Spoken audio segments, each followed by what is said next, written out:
کہاں کی ملکہ ہیں آپ؟ ایک آواز آئی۔ بھائی آپ لوگوں نے اپنی ملکہ کے استقبال کے لیے تالیاں بھی نہیں بجائیں؟ ایک اور آواز آئی۔ اس کے ساتھ ہی بہت سے لوگوں نے تالیاں بجانی شروع کر دیں۔ خوب ادھم بازی ہوئی۔ ملکہ زناش نے لوگوں کے تالیاں بجانے پر خوشی کا اظہار کیا۔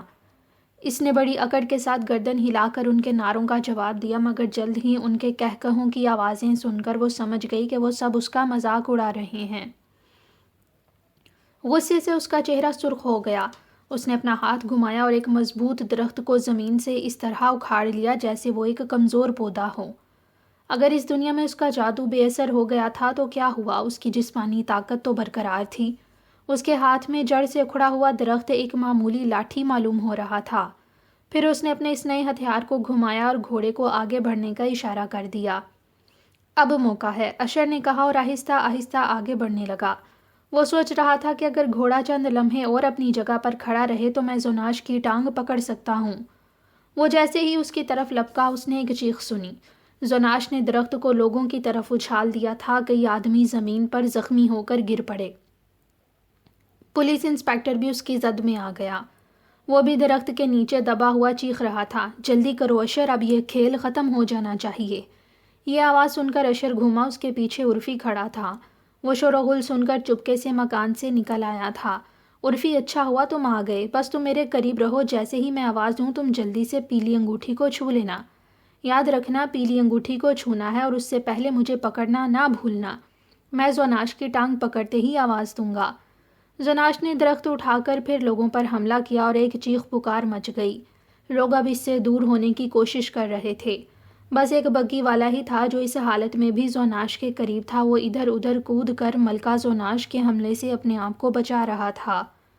وہ اس کوشش میں تھا کہ کسی طرح گھوڑے کا کان یا لگام اس کے ہاتھ میں آ جائے۔ لوگوں کو اب غصہ آ گیا تھا۔ انہوں نے پتھر اٹھا لیے تھے اور زناش کی طرف پھینک رہے تھے۔ ایک پتھر اشر کے بالکل قریب آ کر گرا، لیکن امون کی ملکہ بالکل خوفزدہ نہیں تھی۔ اس نے گرج کر کہا، بزدلوں، میں تم سے اچھی طرح نمٹ لوں گی۔ میں جب اس دنیا کو فتح کر لوں گی تو اس شہر کی اینٹ سے اینٹ بجا دوں گی۔ میں اس کو سلطنت امون کی طرح تباہ و برباد کر دوں گی۔ آخرکار اشر نے اس کی ٹانگ پکڑ ہی لی۔ زناش نے لات چلائی جو اشر کے منہ پر لگی۔ اس کے ہونٹ پھٹ گئے اور منہ میں خون بھر گیا تھا۔ اس نے جلدی سے ٹانگ چھوڑ دی۔ اسی وقت کہیں قریب سے ماموں دانیال کی لرزتی ہوئی آواز سنائی دی، ملکہ عالیہ، اللہ کے واسطے ہم پر رحم کیجیے۔ اشر نے دوبارہ اس کی ٹانگ پکڑنے کی کوشش کی۔ اس بار بھی اس کے منہ پر لات پڑی۔ اب تک بے شمار لوگ درخت کی زد میں آ کر گر چکے تھے۔ اشر نے ایک بار پھر ہمت کر کے اس کی ٹانگ پکڑ لی اور چیخ کر بولا، عرفی ہوشیار! اور اسی لمحے وہ غصے سے بپھری ہوئی ملکہ، لوگوں کے خوف زدہ چہرے، شور و غل، سب کچھ غائب ہو گیا۔ اشر کو ملکہ زناش کے علاوہ عرفی اور ماموں دانیال بھی اپنے قریب محسوس ہوئے۔ پھر ان کی آواز آئی، اوہ یہ کیسا اندھیرا ہے، مجھے کیا ہو گیا ہے؟ یہ کیسا مذاق ہے؟ عرفی، کیا تم میرے قریب ہو؟ ہاں میں آپ کے پاس ہوں، آپ ہلیے نہیں اور مجھے اسی طرح پکڑے رہیے۔ ان کے سر تالاب سے باہر نکل آئے۔ وہ ایک بار پھر خاموش جنگل میں تھے۔ اس کی توانائی بخش روشنی ان کو بڑی اچھی معلوم ہو رہی تھی۔ جیسے ہی وہ تالاب سے باہر نکل کر آگے بڑھے، عرفی حیرت سے چیخا، ارے یہ کیا؟ یہ گھوڑا بھی ہمارے ساتھ آ گیا؟ لو، ماموں دانیال اور بگی کا مالک بھی یہاں ہے۔ جب ملکہ زناش نے دیکھا کہ وہ دوبارہ خاموش جنگل میں آ گئی ہے تو اس کا چہرہ خوف سے پیلا پڑ گیا۔ ماموں دانیال خوف سے لرز رہے تھے۔ گھوڑے نے اپنے کان کھڑے کیے، سر کو ہلایا، خوشی سے ہنہنایا اور مطمئن ہو کر گھاس چرنے لگا۔ بگی کا مالک گھوڑے کی حالت دیکھ کر خوش ہو گیا۔ اس نے پیار سے اس پر ہاتھ پھیرا۔ پھر گھوڑا اطمینان سے چلتا ہوا ایک تالاب میں گیا اور پانی پینے لگا۔ دراصل ہوا یہ کہ اشر نے زناش کی ٹانگ پکڑتے ہی عرفی کو آواز دی۔ عرفی نے اسی لمحے اشر کا ہاتھ پکڑ کر پیلی انگوٹھی چھوئی۔ زناش گھوڑے کو پکڑے ہوئے تھی۔ گھوڑے کو دوسری طرف سے اس کے مالک نے پکڑ رکھا تھا اور ماموں دانیال کا ہاتھ گھوڑے کے مالک کے کندھے پر تھا۔ اس طرح یہ سب خاموش جنگل میں آ گئے تھے۔ اشر اور عرفی نے آنکھوں ہی آنکھوں میں کچھ اشارے کیے اور پھر ہری انگوٹھیوں کو چھو لیا۔ پیاسا گھوڑا اپنی پیاس نہ بجھا سکا۔ یہ سب لوگ ایک بار پھر اندھیروں میں اتر رہے تھے۔ تھوڑی دیر سب خاموش رہے، پھر عرفی کی آواز آئی، میرے نیچے ٹھوس زمین ہے۔ اشر نے کہا، میں بھی کسی ہموار جگہ پر ہوں۔ ہم کہیں آ گئے ہیں، مگر یہاں اتنا اندھیرا کیوں ہے؟ عرفی کی اندھیرے میں آواز سنائی دی، ہم کسی غلط تالاب میں تو نہیں کود گئے ہیں؟ اشر نے پوچھا۔ پھر عرفی نے کہا، ہم شاید امون میں ہیں، آدھی رات کا وقت ہے، اسی لیے اندھیرا ہے۔ پہلی بار زوناش بولی، یہ امون نہیں ہے، یہ ایک خالی اور بے آباد دنیا ہے، یہاں کچھ نہیں ہے۔ واقعی یہ جگہ بالکل خالی خالی محسوس ہو رہی تھی، آسمان میں ستارے تک نہیں تھے، بالکل گھٹا ٹوپ اندھیرا تھا، ہاتھ کو ہاتھ سجھائی نہ دیتا تھا، ان کے پیروں کے نیچے ٹھوس، ٹھنڈی اور ہموار زمین تھی۔ یہ جگہ جنگل بھی نہیں تھی کیونکہ یہاں گھاس محسوس نہیں ہو رہی تھی، ہوا بالکل خشک اور ٹھنڈی تھی۔ ماموں دانیال بہت خوف زدہ تھے، وہ بار بار کراہ رہے تھے اور طرح طرح کی آوازیں نکال رہے تھے۔ گھوڑے کے مالک نے ان سے کہا، شکر کیجئے دانیال صاحب کہ اتنی اونچائی سے گرنے کے باوجود کوئی چوٹ نہیں آئی ہے۔ اب دیکھنا یہ ہے کہ ہم کہاں ہیں، ہم شاید کسی گہرے اور اندھیرے کنویں میں گر گئے ہیں، یا یہ زمین کے اندر واقعی کوئی سرنگ ہے، پتہ نہیں ہم مر تو نہیں گئے ہیں کیا؟ خیر جو کچھ بھی ہے، ڈرنے سے کوئی فائدہ نہیں۔ اشر نے محسوس کیا کہ ماموں دانیال اس کو پکڑ کر ایک طرف کھینچ رہے ہیں۔ وہ اسے سب لوگوں سے دور لے کر اس کے کان میں بولے، جلدی کرو، اپنی انگوٹھی نکالو، یہاں سے فوراً بھاگو۔ مگر زوناش کے کان بڑے لمبے تھے، اس نے ان کی یہ بات سن لی تھی۔ وہ چیخ کر بولی، بیوقوف، کیا تو بھول گیا ہے کہ میں لوگوں کے خیالات تک پڑھ لیتی ہوں؟ اگر تو نے اب لڑکے کو بہکانے کی کوشش کی تو میں تیرا حشر خراب کر دوں گی، اور اگر آپ یہ سمجھ رہے ہیں کہ میں عرفی گھوڑے کے مالک کو اور گھوڑے کو یہاں چھوڑ جاؤں گا تو آپ غلطی پر ہیں، اشر نے اپنے ماموں سے کہا۔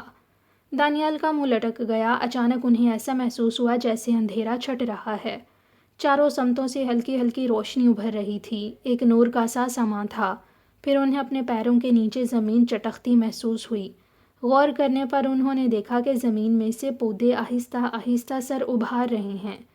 گھوڑا بھی ان تمام باتوں کو محسوس کر رہا تھا، وہ بڑا خوش نظر آ رہا تھا۔ پھر انہیں آسمان میں ستارے چمکتے نظر آئے، بالکل نئے ستارے۔ مشرقی افق پر آسمان کی رنگت بدل رہی تھی، وہ سنہرا ہوتا جا رہا تھا۔ ہلکی ہلکی خوشگوار ہوا چلنے لگی تھی، روشنی پھیلی تو آس پاس کا منظر نمایاں ہونے لگا۔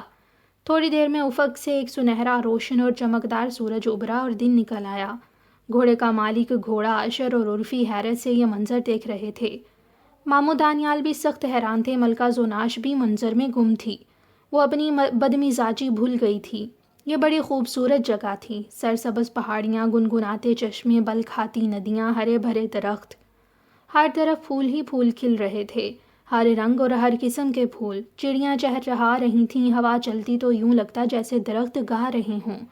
درختوں کے درمیان ہرن کلیلیں کر رہی تھیں اور مور ناچ رہے تھے۔ ملکہ زوناش پھلوں سے لدے درختوں کو غور سے دیکھ رہی تھی، پھر وہ چونکی، شاید اس نے کوئی حیرت انگیز چیز دیکھ لی تھی۔ وہ آگے بڑھی اور اس پیڑ کو غور سے دیکھنے لگی جس میں سیب لگے ہوئے تھے۔ اس نے ایک سیب توڑا اور کھانے لگی۔ جیسے وہ سیب کھاتی گئی اس کے چہرے کا رنگ بدلتا گیا، ایک عجیب قسم کی تبدیلی اس میں آتی جا رہی تھی۔ سب لوگوں نے واضح طور پر محسوس کیا تھا کہ زوناش پہلے سے زیادہ جوان، صحت مند اور خوبصورت معلوم ہو رہی ہے۔ ماموں دانیال، گھوڑے کا مالک، اشر اور عرفی حیران تھے۔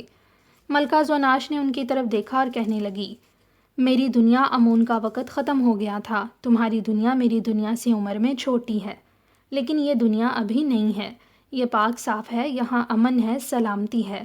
انسان ابھی یہاں نہیں آیا ہے، جب تک وہ نہیں آئے گا یہ دنیا اسی طرح خوبصورت اور تر و تازہ رہے گی۔ یہاں کے پانی میں زندگی ہے، پھلوں میں زندگی ہے، میں اب یہیں رہوں گی۔ تم لوگ اگر اپنی دنیا میں واپس جانا چاہو تو جاؤ، اب میری دنیا یہی ہے۔ پھر وہ اشر کی طرف مڑی اور کہنے لگی، تم ایک اچھے لڑکے ہو، تمہارے دل میں ہمدردی کا جذبہ ہے، جاؤ اپنی دنیا کے لوگوں کو محبت اور ہمدردی کا پیغام دو۔ میں اب وہ نہیں جو امون میں تھی، میں نے ظلم اور تشدد کا انجام دیکھ لیا ہے، اب میں یہاں ایک نئی زندگی شروع کروں گی۔ پھر اس نے درخت سے ایک سرخ سیب توڑا اور اشر کو دیتے ہوئے بولی، لو اشر، یہ میری طرف سے ایک تحفہ ہے، تمہاری ماں بیمار ہے اور تم ہر وقت ان کے لیے پریشان رہتے ہو، یہ سیب ان کو کھلا دینا، وہ بالکل تندرست ہو جائیں گی۔ اشر نے ملکہ زوناش کے ہاتھ سے سیب لے لیا، وہ اس کی باتوں پر حیران ہو رہا تھا اور خوش بھی تھا کہ زوناش نیک ہو گئی ہے۔ پھر زوناش نے آگے بڑھ کر ماموں دانیال کا ہاتھ پکڑا، وہ خوف سے کانپ رہے تھے، ان کی سمجھ میں نہیں آ رہا تھا کہ یہ سب کیا ہو رہا ہے۔ دانیال، ملکہ زوناش نے ان کی آنکھوں میں آنکھیں ڈال کر کہا، جادو ایک بیکار چیز ہے، یہ دھوکہ ہے، اس سے نقصان کے سوا کچھ نہیں ہوتا، بھول جاؤ جو کچھ تم نے سیکھا ہے، مجھ سے سبق حاصل کرو، میں نے سب کچھ گنوا دیا۔ تمہاری دنیا کو اچھے عمل کرنے والوں کی ضرورت ہے، جادوگروں کی نہیں۔